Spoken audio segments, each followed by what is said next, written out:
На минатонеделниот самит за делување на вештачката интелигенција во Париз, светските лидери и технолози се собраа за да разговараат за полето на генеративната вештачка интелигенција што брзо се развива, мерејќи ги ризиците наспроти наградите. Кој одлучува кои проблеми вештачката интелигенција треба или не треба да ги решава? Кој најмногу ги користи незините примени? Кој ги носи трошоците за незините грешки? Овие прашања влијаат на сите. Трката за изградба на најдобрата вештачка интелигенција стана геополитичка, а прашањата околу безбедноста и управувањето достигнуваат врв. Некои, како американскиот подпредседател J.D. Vance, ја застапуваат позицијата за помалку регулација. Развојот на најсофистицираната вештачка интелигенција во САД не е случаен. Со зачувување на отворена регулаторна средина, ние им овозможуваме на американските иноватори да експериментираат и да направат неспоредливи инвестиции во истражување и развој. САД и Велика Британија одбија да ги додадат своите имиња на декларацијата која повикува на поинклузивна и одржлива вештачка интелигенција, но Кина ја потпиша. Портпаролот на Велика Британија изјави дека нема доволно практична јасност за глобалното управување. Што се однесува до САД, заканата од експлоатација од страна на државните актери поттикна по протекционистички став.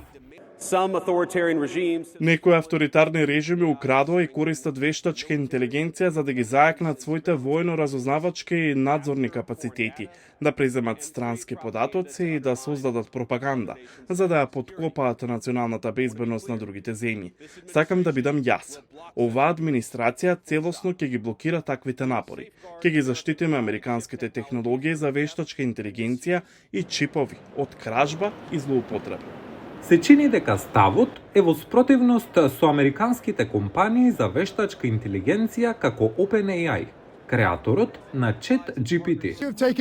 Дали сме загрижени за Кина? Би сакале да работиме со Кина? Дали мислите дека вашата влада би го дозволила тоа?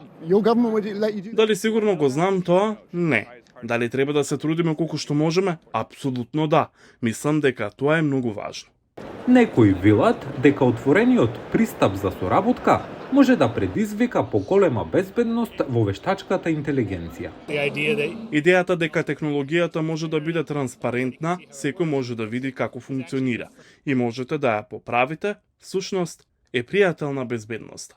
Без разлика дали трката за вештачка интелигенција ќе се насочи кон регулација или безбедност, самитот треба да послужи како повик за будење, рече францускиот председател Емануел Макрон.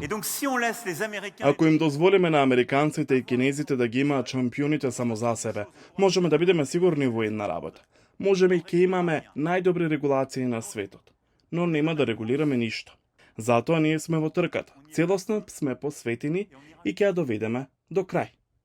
Во глобалната трка за вештачка интелигенција, да се остане конкурентен, значи да се постигне вистинска рамнотежа помеѓу иновациите и регулативата.